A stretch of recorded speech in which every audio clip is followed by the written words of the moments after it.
president is physically fit, but politically his problems persist. I'm Fulton Lewis in the Mutual Broadcasting System studios in Washington, D.C. My commentary after this. Hello, I'm Johnny Cash, and I've been around this great country of ours enough to know how important it is to get as much education as you can while you're young. If you want to start college or vocational school, this may be your chance. The government wants to give you some money if you have financial need. Can you believe that? Well, it's true. Look into a new program called Basic Grants to see if you qualify. Hurry on over to the county agent, post office, or nearest school for more information and an application form. A basic grant won't give you all the money you need to make it through college or vocational training, but it'll help you get on the road. It could be the most important road you'll ever walk in your entire life.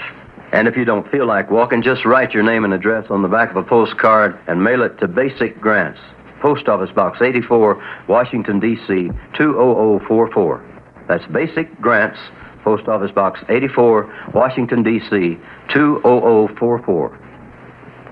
If, as some White House insiders still predict, President Nixon decides to resign this spring, it is now quite evident that he's not going to use poor health as the reason. After postponing his annual medical exam twice and by so doing increasing speculation that he might be ill, the president yesterday went to Bethesda Naval Hospital and after being checked thoroughly by a half-dozen doctors for more than 2.5 hours, was pronounced to be in excellent health. Even after weathering the long and bitter storm of Watergate, his doctors reported the president shows no evidence whatsoever of even emotional strain. After such a glowing medical review, it would be difficult now for Mr. Nixon to cite health reasons as an excuse for abandoning his post. Although physically fit, the president's political fitness is continuing to deteriorate, or at least that is the report of major pollsters.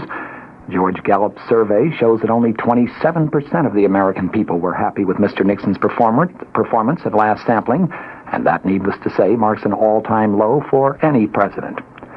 Mr. Nixon's apparent determination to tough out his popularity crisis has unnerved virtually every Republican on Capitol Hill, prompting 17 House members and 3 Republican senators to announce already that they are not going to seek re-election this fall. The latest addition to the retirement list came just today when the Dean of Senators, Vermont's Republican Senator George Aiken, announced that he will not seek re-election this November. Voter reaction to Watergate, Agnew, and other problems of the Nixon administration has not yet been clearly gauged.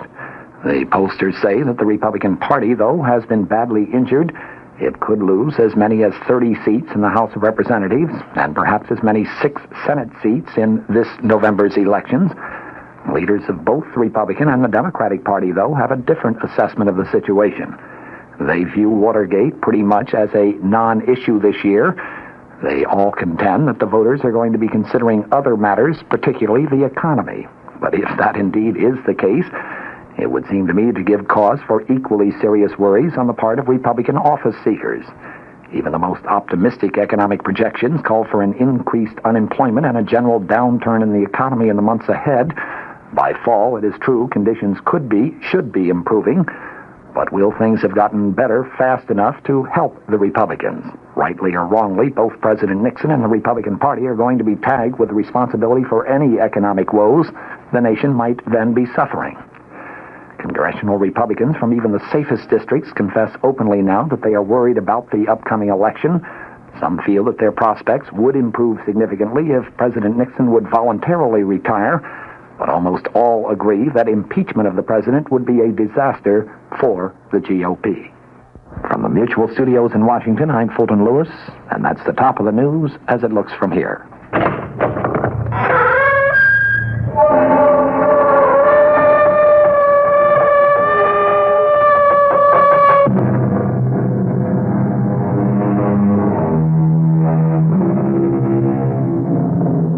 Come in.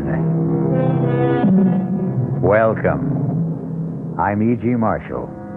Welcome to another hour of mystery and suspense, to a terrifying battle of wits. Our play poses a dilemma you have never faced, or are likely to face, in your lifetime. Whether to commit the murder in your heart when your mind tells you to restrain yourself. Listen to what happened to one man, Thomas Drake, who did face that dilemma, and what he did about it. Professor Mallory, if you're a friend of Emery's, you've got to tell him to stay away from my wife. Really now, Drake, I don't like to interfere in the personal life of faculty You members. must. You must tell him, or I won't be responsible. I don't want to kill him, but I don't trust myself. Come now, Drake. Sensible people don't solve their marital problems like that. With murder.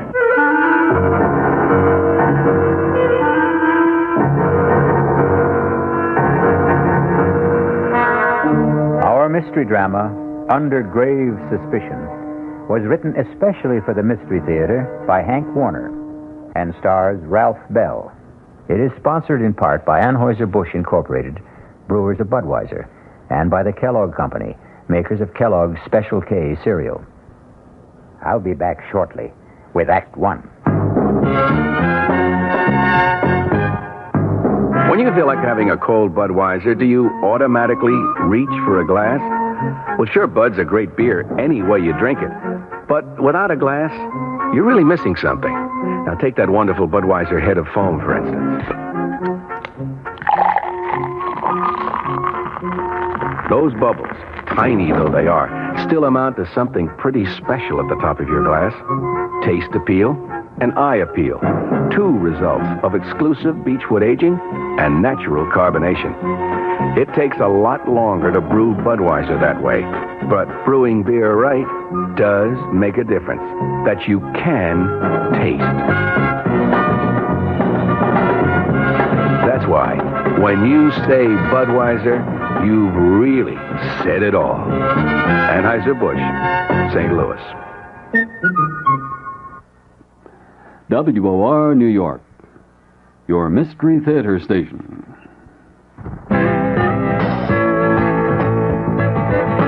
Hey, Ma, what's for dinner? Hey, Ma, what you got? Hey, Ma, will it be much longer? My hunger's getting stronger and I can't wait. She loves her family. She wants the best. She does all that she can do. She lets ShopRite do the rest. Hey, Ma, what's for dinner? Hey, Ma, what you got?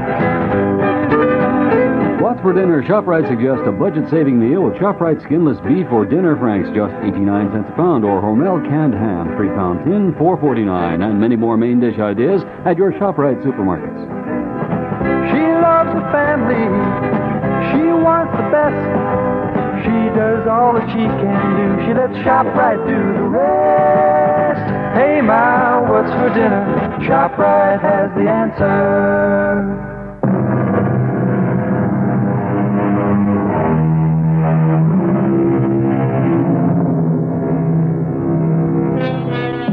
Have you ever returned home late one night and listened in the still darkness, tense and trembling, hoping and praying that you would not hear the whispered passions of your wife and a stranger, fearful that you would not control a blinding fury to kill?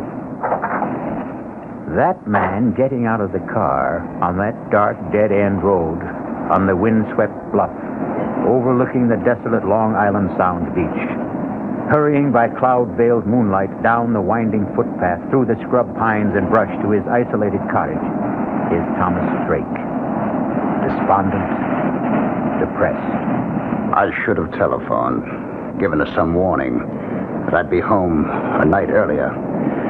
But deep down I had the feeling that I still couldn't trust her, and I had to find out. I hurried towards the cottage, wondering why there were no lights on, wondering whether she was asleep, alone, or with. I walked around from the back of the house, across the gravel mound, toward the waterside porch steps, not caring whether the crunch of my footsteps could be heard inside. The only other sound was my pounding heart and the surf washing the loose gravel off the berm. The half moon slipped behind a bank of black clouds, and in the darkness I tripped over the shovel, left lying on the gravel. I kicked it away. I went up the porch steps to the front door. I tried it. It was not locked. I stepped inside. and listened. I called out, "Marianne!" The bedroom door was closed. I opened the door. I stabbed at the light wall switch. The ceiling flooded. An empty made-up bed. I went to the kitchen. Turned on the light. It was swept and tidy. The counter, the sink, the stovetop, bare and dry. Not a trace of food particles. No lingering cooking odors. The dish mop, dish towel, bone dry.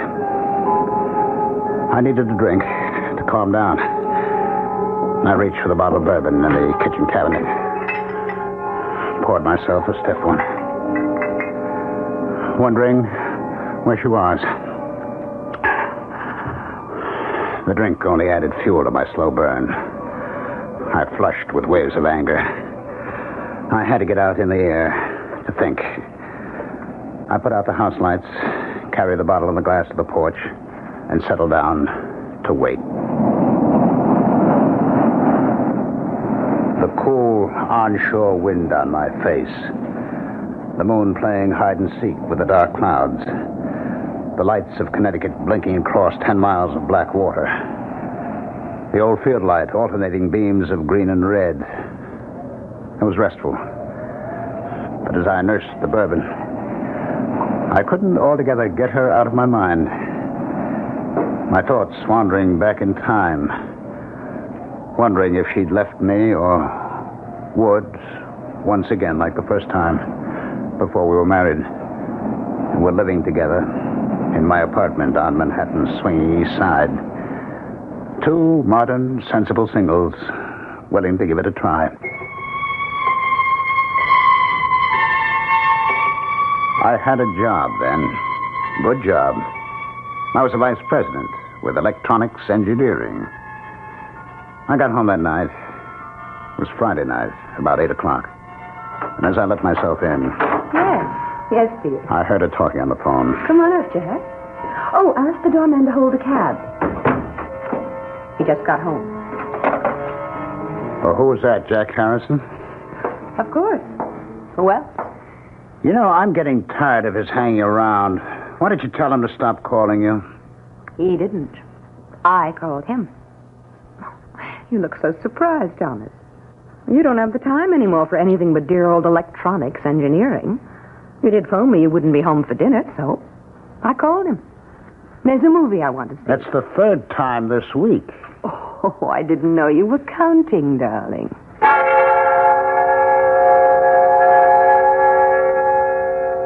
I waited that night, watching television, dozing fitfully.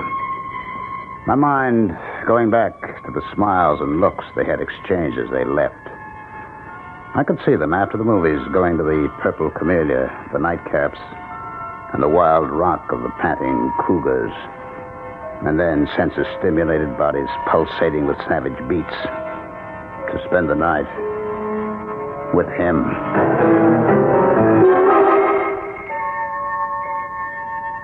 I was awakened from my sleep in the chair by the buzzing TV set. It was 4 o'clock. I fought off the idea of phoning her at Harrison's apartment. I had no one but myself to blame. We had agreed, like two sensible moderns, that there'd be no strings, that we'd be free to live our own lives. And for the first time, I admitted to myself I didn't want that freedom. By 10 o'clock that morning, I couldn't stand it. I phoned Harrison's apartment. There was no answer. I went down to the lobby reception desk to get the mail. It hadn't arrived yet. But the clerk handed me an unstamped envelope. My name and apartment number on it, in Mary Ann's handwriting. I tore it open. Dear Tom, I'm sorry. I think it would be best for both of us to call it quits. I'm going away. There was no date on the plain white notepaper. No imprint of name and address, no forwarding address. Just signed, Mary Ann. I refused to believe it. I hurried right back up to the apartment, to her bedroom closet. Her clothes were gone. I got through the day somehow, in a daze. But the next day, when I went out to get the Sunday paper and returned to the apartment, there she was, unpacking. I changed my mind. Let's have a drink. Want to tell me? There's not much to tell. He told me he has a wife, 3 children in Connecticut, that she won't let him go, so he couldn't marry me. Marry you? You want to get married?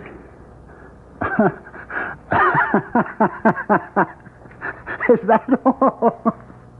You wanted to get married? Will you marry me? Yes.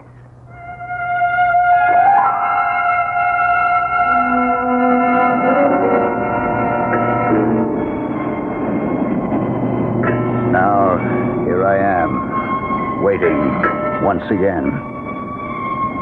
Like 2 sensible moderns, we adjusted to marriage. We seemed to be making a go of it. Until I lost my job and the cutbacks of government contracts. We subleased the apartment, moved to the cottage to make the rounds of electronic firms on Long Island. I sat there on the porch, waiting once again, looking up and down the beach. And suddenly I saw a flashlight about 100 yards down the beach. It moved around, but it did not advance. And then it went out. I listened. The crunch of footsteps on gravel, carried by the wind, grew louder. I could make out the silhouettes of a man and a fishing rod on his shoulder. He was alone, hugging the waterline. As he came abreast, I called out, any luck? It was Professor Mowry of the State University Marine Laboratory at nearby Flax Pond. Oh, not a thing. I was hoping to pick up a striper. Line got snarled and the reel too tangled to bother with tonight. Well, I'm just having a nightcap. To join me, Professor? Yeah, I could stand one short one. Getting a bit nippy. We talked. He sipped his whiskey. I don't know how many I had. He talked about projects at the Marine Lab, the need for more state funds for research on wetlands, water pollution, erosion. He knew I was trying to get relocated, had given me a letter to an executive at the Grumman plant. Hear anything from Grumman? No, not a thing. I've about exhausted the job possibilities on Long Island. I spent yesterday and today in New England. Well, thanks for the drink. I'm sure the job market will open up. Say hello to Mrs. Drake. Thanks again. Dr. Mowry. Yes? Would you do me a favor? Favor? Well, you're a friend of Richard Emery. I know you know him. But are you a friend of his? Well, he's one of several new young chaps doing postdoctorate work at the Marine Lab. It's a small group, and we're all more or less friendly. I mean, will he listen to you as a friend? Listen? Yes. Tell him to stay away from my wife. What? Emery? Your wife? That's right. Don't ask me how I know. Little things, I know. I come home tonight. She's not home. I know. Well, it's a rather personal matter. I don't feel I have the right to meddle in the personal affairs of a faculty member. If he doesn't, I'll kill him. Now, Drake, don't talk like that. Sensible people don't solve such problems like that. That's what I always thought, but now... Look, Drake, if you don't mind my giving you some advice, why don't you just get a divorce? Or a separation? You just tell Emery to stay away from her. You must tell her, Mowry. You must. I don't want to kill him, but I'm afraid.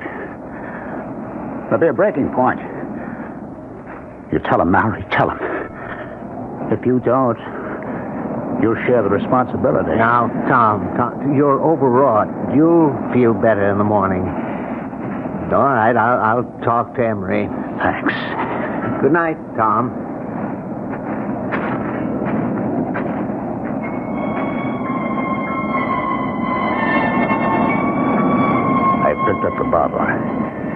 still had about one drink in it.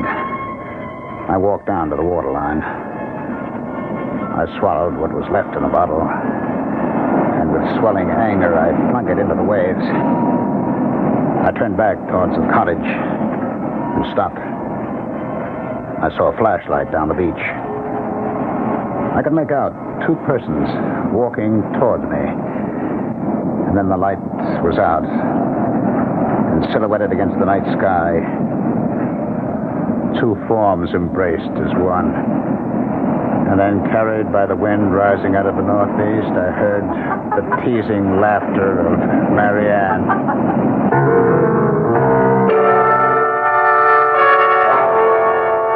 Well, there may be laughter in the wind, but for poor Tom, this is no time for levity. Wonder whether he knows that it's an ill wind and will blow him no good. I'll be back shortly with Act 2. Hi, son. Hi, Mom. Hi, Dad. Hi, Junior. Kellogg's Special K presents Junior Gives Up. Junior, why aren't you eating your Special K? It's your favorite cereal. Oh, just 'cause. Just 'cause why, honey? Just 'cause Darla said some evil things about it. That's just 'cause why. Hi, Mom. Hi, Dad. Hi, Darla. Hi, sis. Hi, Junior. Darla, what did you tell Junior about his Special K? Daddy, all I told him was that Special K is good for her. Yeah, and anything that's good for me never seems to taste But, good. Junior, you already know that Special K tastes good. Who do I believe? Darla or my taste buds? What's that, son? Oh, nothing, Dad. Son, Special K is America's favorite high-protein cereal. It's got minerals, vitamins, iron, and all those good, nutritious things. But it got to be so popular over the years because it tastes good, too. You mean it's good for me and tastes good, too? Right, son. Right, Dad. Right, Junior. Right. Right indeed. Start your balanced breakfast with Kellogg's Special K. It's nutritious and delicious. Right, Dad. This is WOR New York, your station for Mystery Theater. Oh, Frank, let's not spend all the money Uncle George left us. Let's try to save some of it. No matter what you're saving for, that's what Suburban Savings for Suburban. Come into Suburban Savings and get a little expert advice about saving from a savings counselor. Because when it comes to savings problems, our savings counselors are experts at helping you find a solution. For instance, in the case of an inheritance, some of the money could be invested in high-interest yielding savings certificates with a guaranteed rate.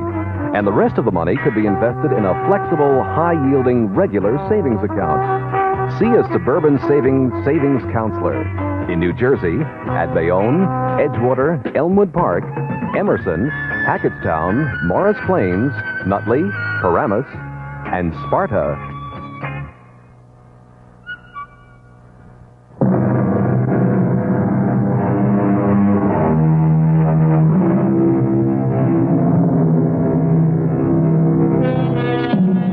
Now, what's a fella to do?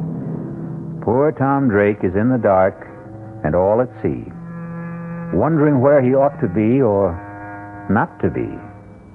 But let's not blow the man down. Just lend me your ears, and we'll listen. Their embrace in the dark was brief, and they started walking towards the cottage without using the flashlight. For a split second, I thought of walking towards them for a showdown. But Mallory's promise to talk to Emery made me put aside the impulse. I ducked behind a line of boulders that formed a breakwater above a high water line. They stopped in front of the cottage. From behind the boulders, I watched and listened. That was a good hike. Yeah. Let's go inside. Oh, let's sit out here for a while. It's such a beautiful night. I'd like a cigarette. He sat down beside her, struck a match, cupped it in his hands and held it to the cigarette in her lips. In the glow from the match flame, her face flushed, her eyes dreamy with desire. I knew I would never give her up. I'm going out to Montauk next week. It's a long Monday holiday weekend. How about coming with me? I'd love to, but I'll have to figure out some excuse to be away. Figure out? Well, that shouldn't be any problem. You're pretty clever about such things. I'll think of something. I couldn't help thinking she was pretty clever about such things. Like the night she went with that very clever Harrison leading her on. I'd never forget that Friday night.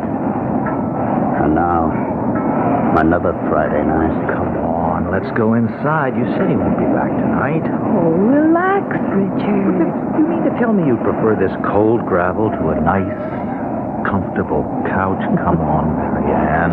Oh, what's wrong with staying out here? Oh, Mark Hyam was content with a jug of wine, a loaf of bread beneath a bough. Oh, not bad. Not bad. The laughter broke off suddenly. I saw the glowing tips of 2 flipped cigarettes. And then... Kiss me, Richard. Oh, I'm crazy about you. Stop it! Stop it! Tom! What are you... Marianne, go inside. Go inside, I tell you. Now, wait a minute. Why? If you have anything to say, you can say it here in front of Richard. Go inside. Let go of my arm. Now, listen, you leave her alone. Let go of her! He broke my grip on her arm and pushed me away. His shove made me slip to my knees. I came up swinging at his face and missed. He pinned my arms from behind. Now, listen, what's the matter with you? Are you crazy? I broke out of his grip, stepped back from him, and fell across the shovel. I grabbed the handle, jumped up. No! And swung at Emery. Too late for me to stop the swing. No! As she rushed in between us, the sharp edge of the shovel hit her in the back of the head. Oh, my God. I stood there, holding the shovel, unable to move, my eyes fixed on her face as Emery knelt down over her with the flashlight. I watched her face and prayed she wouldn't die. I trembled with fear and anguish, telling myself this couldn't be. It was a nightmare. Emery turned the flashlight on me, studied my trembling lips, my glazed eyes fixed on Marianne. She's dead. I heard him, but didn't answer. I couldn't take my eyes off her. Drake, did you hear what I said? She's dead. You killed her. You better go in the house and call the police. I looked at him, puzzled. My mind, my eyes, my memory playing tricks on me, wondering who he was. Harrison? Jack Harrison? Mocking me. The night he took her to the movie, telling me, we'll be back. What's the matter with you, Drake? Don't you hear me? Call the police. I'll tell them. I'll say it was an accident. She tried to think. I don't think you've heard a word I said. I'll call the police myself. Where are you going, Harrison? Call the... Who's Harrison? I'm Emery, Richard Emery. Drake. I'll be right back. Don't turn your back on me. What? He looked back as I swung the shovel, his mouth open, his eyes unbelieving. He went down. I hit him again. He was still, lying on his face. I staggered, gasping for air, my head pounding, thousands of pinpoints of light exploding inside my head. I sank down on the steps of the porch, holding my head in my hands, trying to clear my head, groping to recall, understand what had happened to me, to them. Slowly, the horror of it all returned. Marianne was dead. I turned the other body face up. It was not Harrison. It was Emery.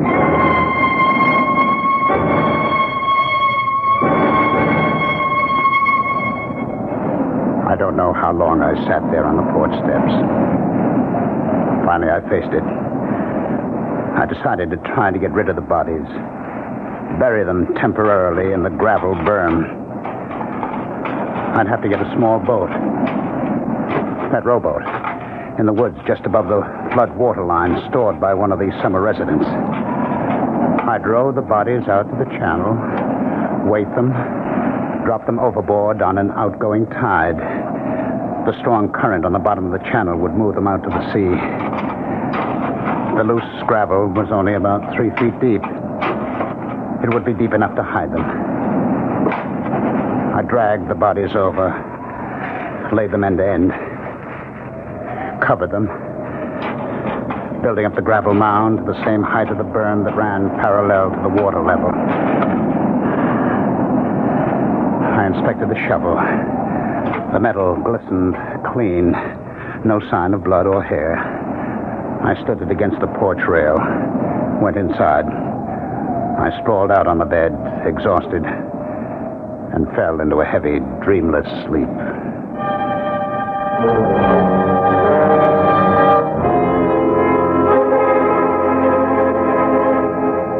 I woke up the next morning about an hour after sunrise. My mind clear, instantly aware of what had happened, what I had done. I jumped off the bed, went to the porch door, looked at the gravel graves on the burn. It looked natural, peaceful, like a cemetery. I knew what I had to do. I put on the coffee, showered, changed my clothes. Became aware that her clothes were still hanging in the closet. I got the old note she had left me on that weekend with Harrison. Read it over and over as I had my coffee on the kitchen counter. I turned on the radio for the weather. The Bureau reports Hurricane Gilda moving past Cape Hatteras, leaving a devastating... I placed the note on the counter, the Carolinas. Carefully spilled a spoonful of coffee on the counter, wetting a large corner of the paper, and then blotted it with a paper towel. I knew I'd have to keep checking the weather.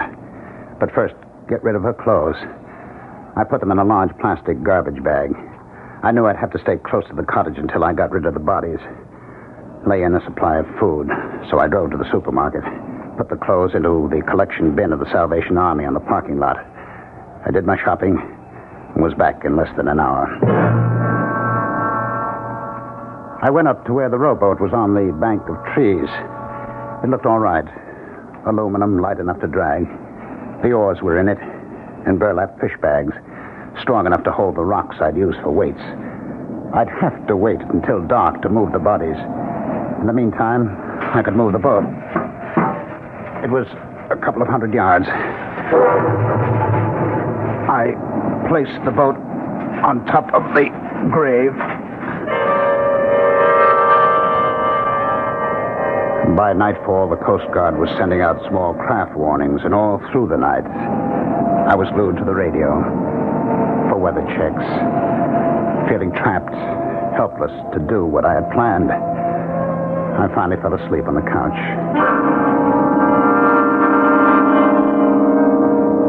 I was awakened by the Sunday morning church music and a loud knocking on the porch door. Sheriff, you in there? I didn't recognize the voice, and I hesitated. The knocking stopped.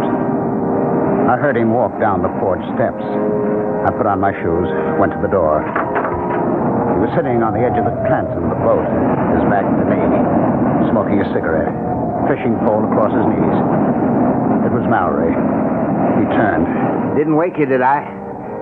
I heard the radio. I thought I'd stop by. Feel all right? Okay now, but yesterday, what a head. All day. How about some coffee? Oh, thanks for that. Got to get back to the lab. I didn't know you had a boat. Well, it's not mine. Belongs to the Johnsons. I saw a couple of kids dragging it out of the patch of trees up there. They ran when I started towards them. Thought I'd better keep it here for them. I guess it's safe enough here, unless we get that hurricane. I'd pull it up on higher ground if the weather gets worse and Gilda doesn't move out to sea. Well, I'm glad to see you feeling better. Dr. Mallory, did you get a chance to talk to Emery? No. As a matter of fact, I haven't seen him. I stopped by his room Friday night after I left you. He wasn't in. I left a note to call me. Didn't hear from him all day Saturday. He wasn't in Saturday night. Not in his room this morning either. It's not like him to go off without a word. I've been thinking over, Dr. Mallory. It's no use talking to Emery. I can't keep it tied to me. She's left me. Oh, did she? I'm sorry. Perhaps the best. Well, she didn't get home Friday night. Left me a note. I found it in the kitchen Saturday morning. Is she leaving you for Emory? She didn't say. I see. Uh-huh. Well, I'm sorry, Drake. I really am.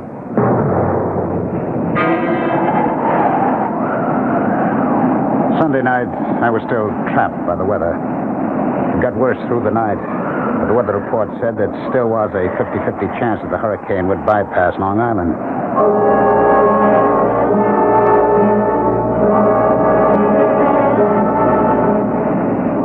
About noon the next day, the wind died down.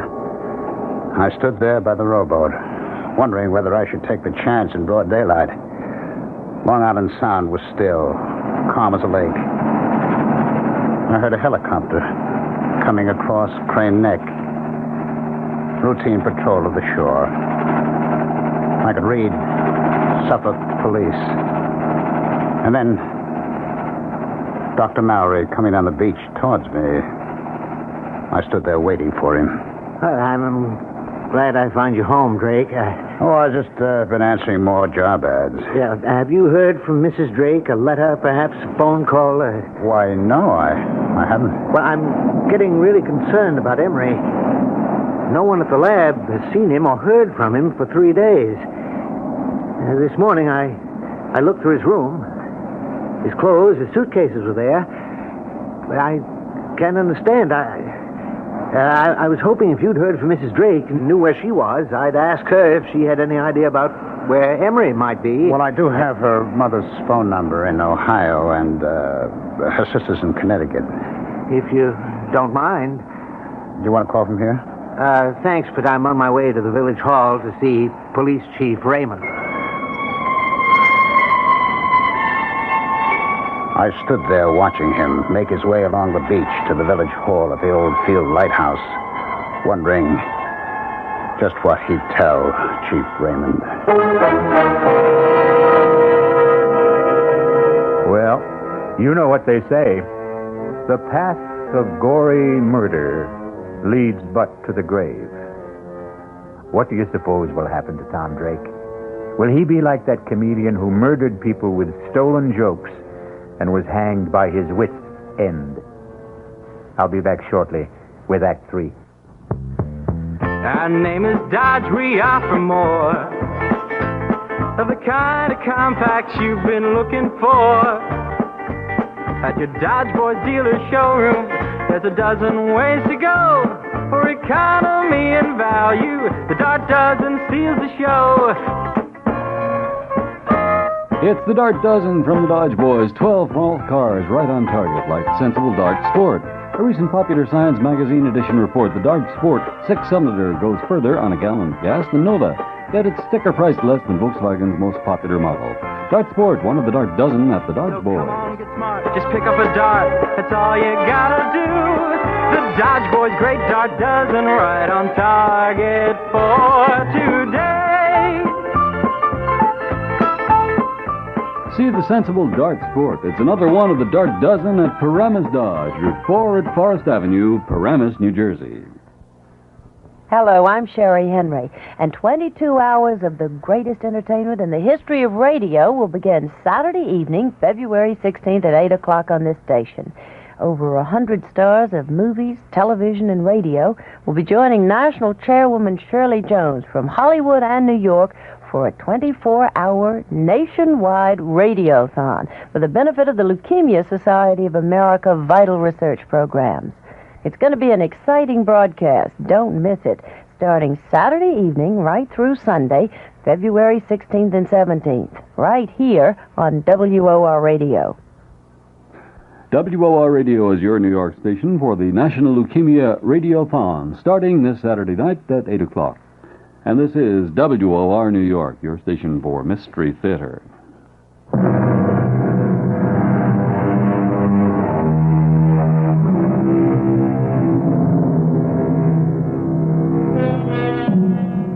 The lot of most policemen is not a happy one.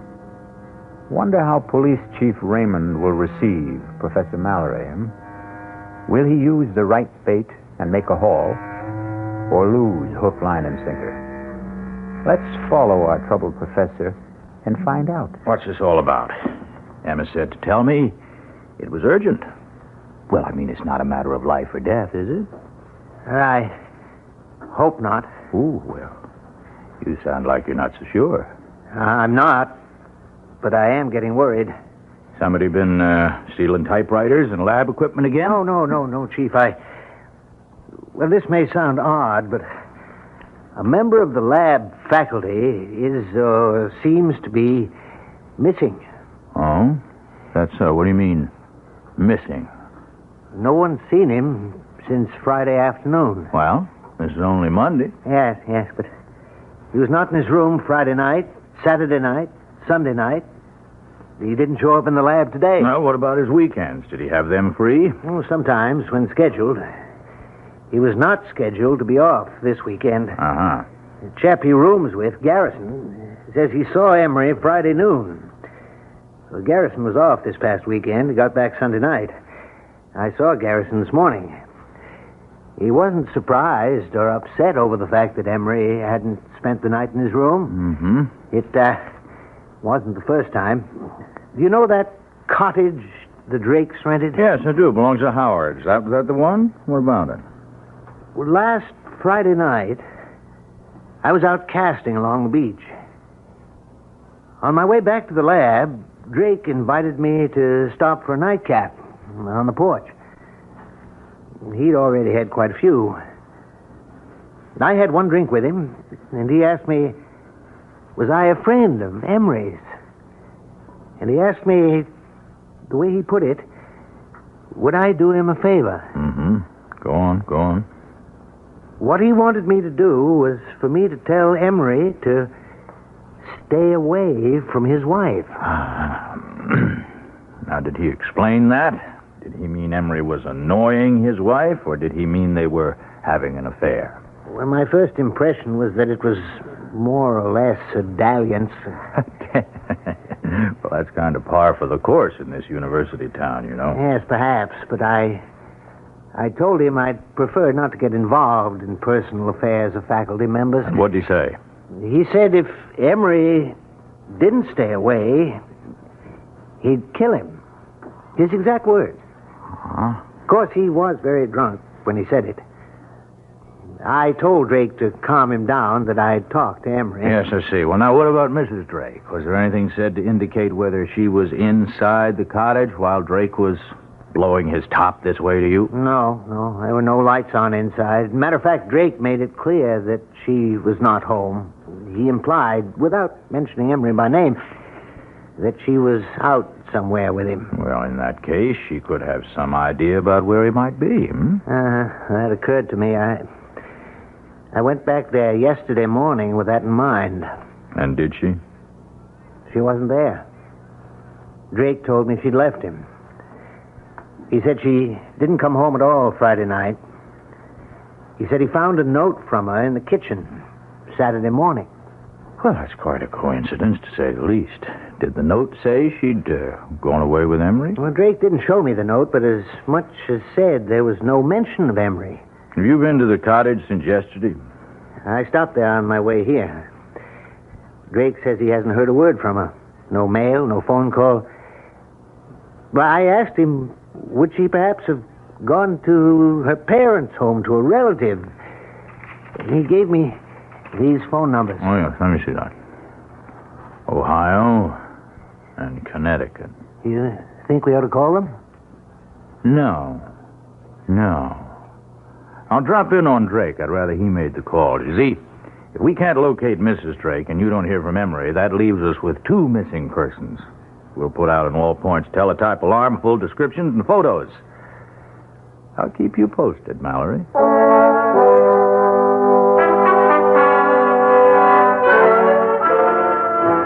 I'll come to the point, Drake.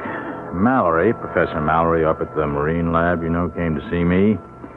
And he's a bit worried about the absence of a faculty member, one Richard Emery. There's no use being delicate about this, Drake. From what he told me, it does look like Emery and your wife ran off together, doesn't it? Yes, it sure looks like it. Do you mind if I See that note she left you? Oh, no, not at all. It's on the kitchen counter where I found it. We went into the kitchen. He picked up the note, studied it carefully, looked at the back of the paper, felt the coffee stain. When did you, discover this note? Saturday morning. Well, that stained some coffee spilled from my cup as I was reading it. Oh, I see. You mind if I, look around? Oh, go right ahead. I followed him into the bedroom. He looked through her dresser, the closet, the night table. Well, her clothes are gone all right. I was looking for a letter she might have received from a friend or relative, inviting her for a visit for a few days or a week. I mean, did she mention such an invitation to you? No. Well, if she did get such a letter, she could have taken it with her. I mean, have you called her parents or her sister? Well, frankly, no. I was hoping I wouldn't have to do that when she'd come back, or write or phone. Well, if they don't turn up in a week or two, we might perhaps go on the assumption that they're dead. You see? And start a search for their bodies. You don't think... Well, look, Chief, I was drunk when I told Mallory... No. I don't think you killed them. Of course not. What would you do with the bodies? Bury them out there? Let's not get morbid about this. You don't think I'm going to call out the tractors to scrape down the gravel, do you? Oh, by the way, how long are you planning to stay on here? A couple of weeks. All right, fine. Well, now keep in touch. I'll call you if anything develops. Phone me if you get a letter or a call from your wife. I followed him out. He looked at the rowboat, studied the sky. I'd pull that little boat up higher beyond that low ground back of the house. I wouldn't be surprised if we get some of Hurricane Gilda before night's over. Better keep the radio set on the Coast Guard reports. I watched him go down the footpath across the low ground behind the cottage, and then uphill to where his car was parked, top of the bluff. It was not till he was out of sight that I stopped sweating.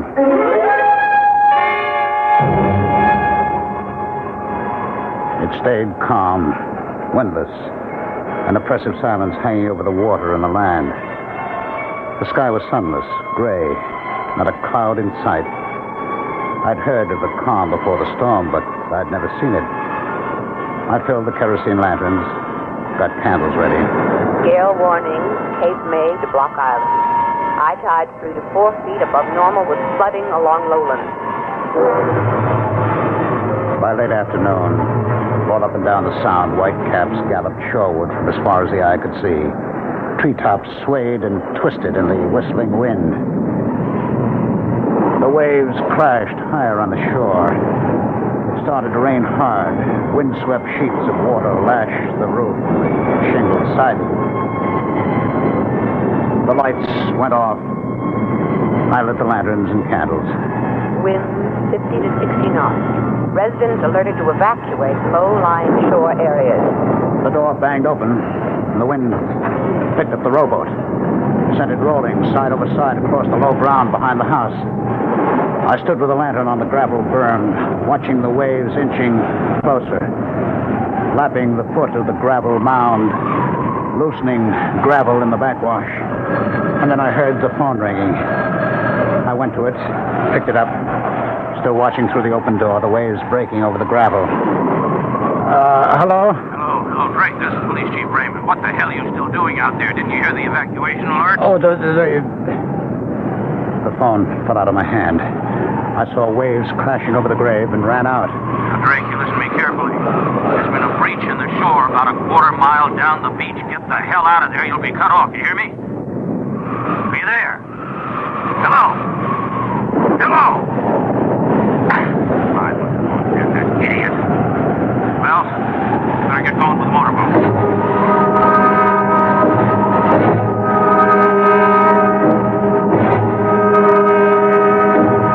I knew I had to keep shoveling on the gravel and sand as fast as the waves washed it off. But for every shovelful I threw on the grave, the waves washed off too. I lost track of time. I knew I had to keep at it to keep the grave covered.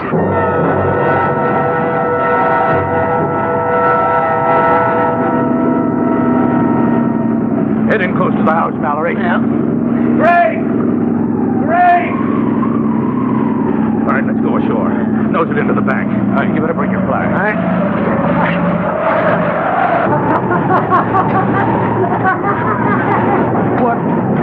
What the hell is he doing? No! No! You can't come back! Never, Harrison! Never! God of mercy. It's Emery. Well, I better get him over to the Riverhead Prison Hospital. The tide will be going out in a little while. Let's put this rope around the ankles and secure it to the porch. Mallory, you stay here till the county police and the coroner get here.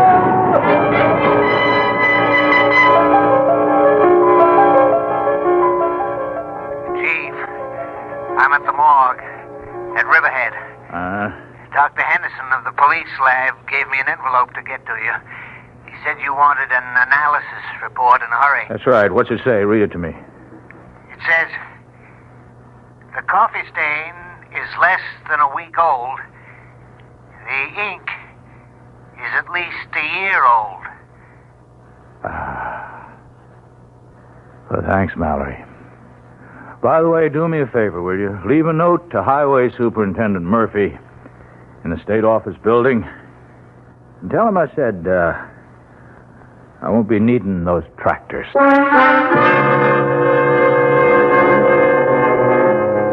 Well, imagine. What do you think of that police chief? Isn't he the fishy character? Anyhow, we didn't have to scrape bottom. I'll be back shortly. And now, with another story of mystery and intrigue, here is Commander Neville Putney to keep you in anxiety.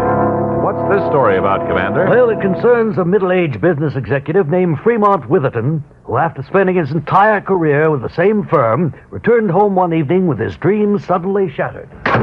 Is that you, Fremont? It's me, Erica. Fremont, you look so peaked. Erica, I've been fired. That new plant manager, he's been trying to cut me out, and today he succeeded. Well, you don't need to give me that hangdog look. Just go out and get another job. I'm through, Erica. I'm 58 years old. Nobody will hire me for half the salary I've been making. My only hope is to kill the plant manager. Fremont, I hate rough stuff, but if you've decided, your Roscoe's upstairs in the trunk. You load it, and I'll warm up the getaway car.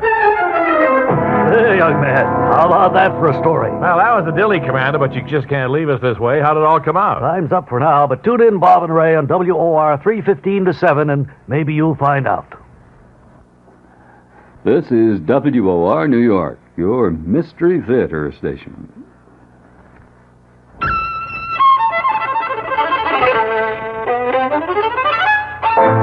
Good evening, everyone. I'm Patricia McCann, and this is our way of saying that the program tomorrow will be strictly from Hungary. Margaret Kessley, who runs a family-style Hungarian restaurant with her husband here in New York, will be our guest at 11:15 a.m. tomorrow morning, right here on WOR-AM, and you're invited.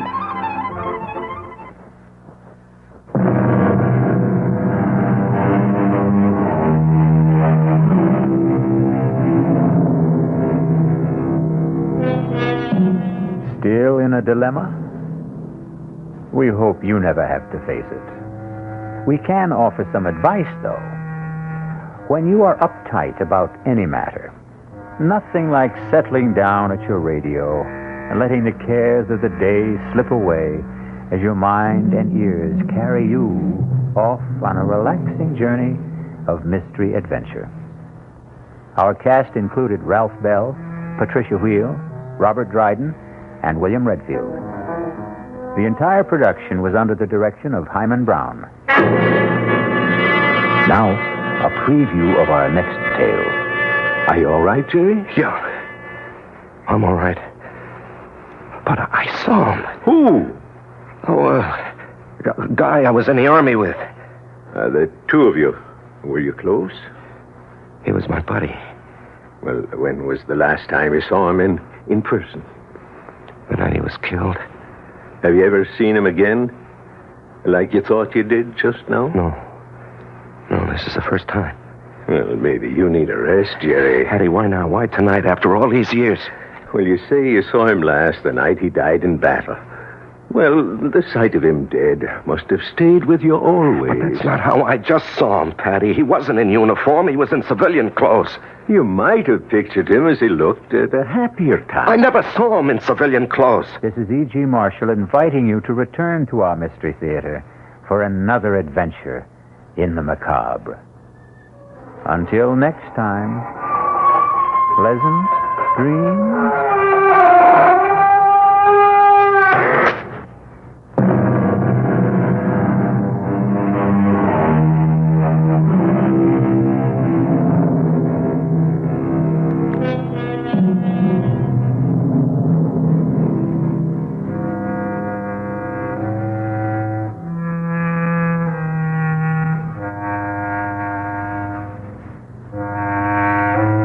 The WOR Mystery Theater was brought to you by ShopRite Supermarkets, where you get a lot more for a little less, by Suburban Savings, with offices throughout North Jersey, and brought to you by your New Jersey Dodge dealers.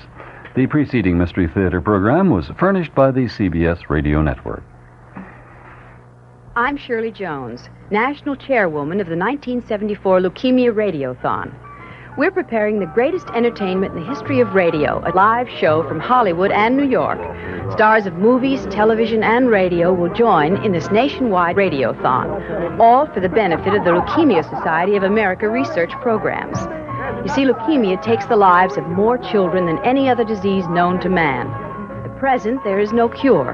However, progress is being made in the treatment of leukemia, and many doctors believe that if we can find a cure through research, it could well open the door to the cure of other cancers. This is Milton Berle. Thank you. So that's why we're so busy planning the exciting broadcast. Join us. Together we can take a big step forward in the fight against leukemia.